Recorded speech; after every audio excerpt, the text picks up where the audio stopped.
Bonjour à tout le monde. Hello, how are you? I hope you are fine. Ok, aujourd'hui nous allons entrer dans un nouveau sujet. C'est le fonctionnement du système de refroidissement. Nous savons tous que nous parlons de moteur combustion interne, comme ça veut dire la chaleur.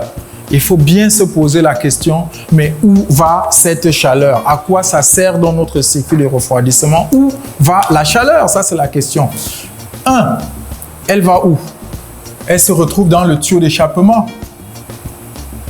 On a le tuyau d'échappement. 2. La chaleur va où? Dans les rayonnements. Dans les rayonnements.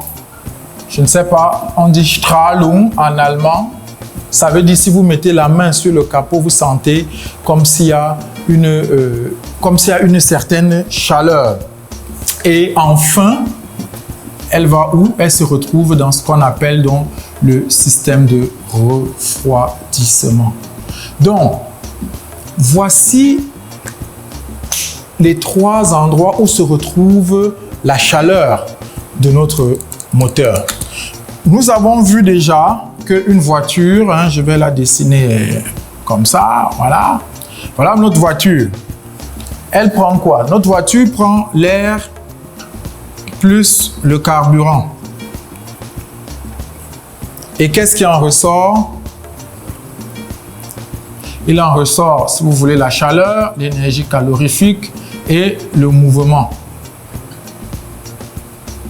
Donc ici, on a 60 à 70% là, et ici, c'est 30 à 40%.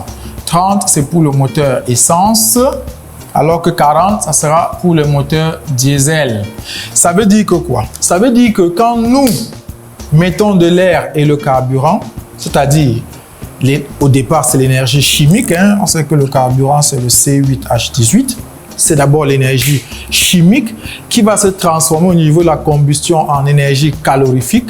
Voilà ce qu'on retrouve. Donc, on a cette chaleur-là qui va se dissiper, comme on a vu, une partie dans le tuyau d'échappement, l'autre sur le moteur par les rayonnements. Et enfin, on retrouve le reste dans le système de refroidissement. Seulement 30 à 40% vont dans le mouvement. C'est pourquoi on peut dire les moteurs à combustion interne ne sont pas économiques.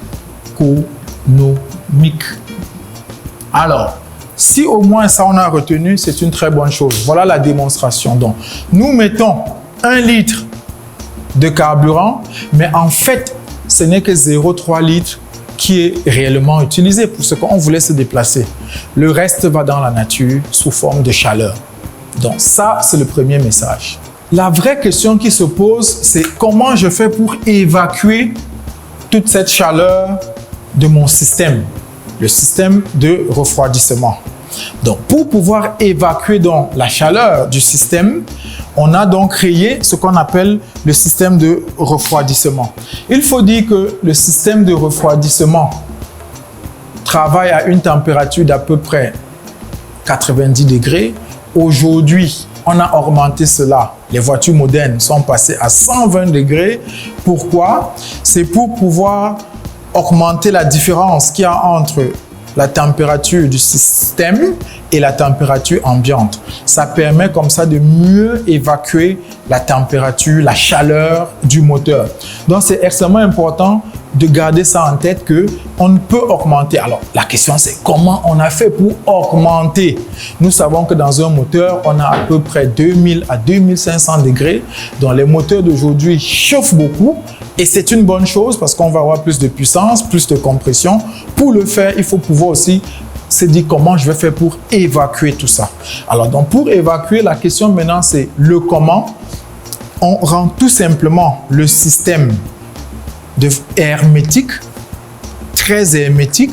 En rendant le système hermétique, qu'est-ce qu'on obtient? On obtient une augmentation de la pression dans le système et un peu comme dans le système de cocotte minute, la pression est élevée, la température aussi peut monter. Chers amis, on a donc vu qu'on pouvait donc continuer à développer des moteurs avec des températures élevées parce que la technologie nous a déjà appris à refroidir notre système. Donc sur ce, je vous remercie une fois de plus et je vous prie de aimer, de liker ce que nous faisons sur Facebook, d'aimer et de liker ce que nous faisons sur YouTube. Bien évidemment, de poser vos questions, de partager, de discuter et de nous envoyer surtout toutes vos questions parce que ce ne sont pas des thématiques faciles. S'il y a des questions, n'hésitez pas, contactez-nous, on va continuer à vous répondre. Alors, merci et à bientôt.